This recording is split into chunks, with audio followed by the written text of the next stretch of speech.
FIFA Asian কাপের আসরে বাংলাদেশের জায়গা চূড়ান্ত হওয়ায় যখন মহা খুশিতে বাফুফে, তখন পর্দার ওপারে যেন বেশ দুশ্চিন্তায় অল ইন্ডিয়া ফুটবল ফেডারেশন। একদিকে হামজা জামালদের এই টুর্নামেন্ট শেষে র্যাঙ্কিংয়ে বিশাল পরিবর্তন আনার সুযোগ, অন্যদিকে তালিকার তলানিতে পড়ে যাচ্ছে এবার টিম ইন্ডিয়া। টুর্নামেন্ট শেষে র্যাঙ্কিংয়ের কততম স্থানে উঠতে যাচ্ছে এবার বাংলাদেশ দল, আর কোথায় পৌঁছে যাচ্ছে ভারতের অবস্থানটা, বিস্তারিত ভিডিওর বাকি অংশে। দর্শক, প্রথমবারের মতো ফিফার এশিয়ান কাপের আসরে জায়গাটা চূড়ান্ত হয়েছে বাংলাদেশ দলের।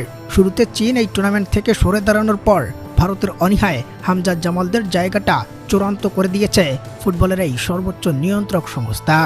যেখানে সবচেয়ে বড় প্রশ্ন হচ্ছে, এই আসরে কয়টা ম্যাচ জিতলে কতটা উন্নতি হবে বাংলাদেশের, আর টুর্নামেন্ট শেষে ওদের স্থানটা হতে পারে র্যাঙ্কিংয়ের কততম স্থানে। এক্ষেত্রে ফিফার আয়োজিত টুর্নামেন্ট হওয়ায় এটি সাধারণ প্রীতি ম্যাচের থেকে অনেক বেশি গুরুত্বপূর্ণ, আর এখানে র্যাঙ্কিংয়ে পরিবর্তন আনাটা অনেকাংশেই সুবিধাজনক।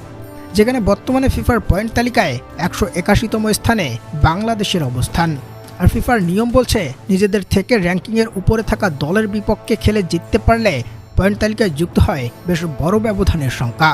আর এশিয়ান কাপে হামজা জামালদের প্রতিপক্ষে থাকা সব দলেই র্যাঙ্কিংয়ে বেশ এগিয়ে, তাই ওদের বিপক্ষে জয় পেলে পরিবর্তনটা অনেক বড় হবে লাল সবুজের। ফলে ধারণা করা হচ্ছে এশিয়ান কাপের গ্রুপ পর্বে 3 ম্যাচের 3টাতে জিততে পারলে বাংলাদেশের নামের পাশে যুক্ত হবে প্রায় 50 পয়েন্ট, আর এক ধাক্কায় ওরা উঠে আসবে র্যাঙ্কিংয়ের 165তম স্থানে। তবে যদি কোনো ম্যাচে না জিততে পেরে সব ম্যাচেই ড্র করে, সেক্ষেত্রেও র্যাঙ্কিংয়ে যুক্ত হবে প্রায় 35 থেকে 40 পয়েন্ট। সেক্ষেত্রে র্যাঙ্কিংয়ের 170তম ঘরের আশেপাশে জায়গা পাবে হামজা জামালরা।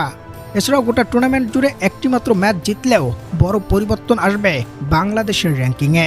তবে গোটা আসরটা মিস করা ভারত পিছিয়ে পড়বে অনেকাংশেই, কেননা এই টুর্নামেন্ট না খেলায় পয়েন্ট হারাবে ওরা, আর ওদের জায়গায় উঠে আসবে অন্য দলগুলো, যেটা ফিফার র্যাঙ্কিংয়ে চিন্তা বাড়াবে অল ইন্ডিয়া ফুটবল ফেডারেশনের।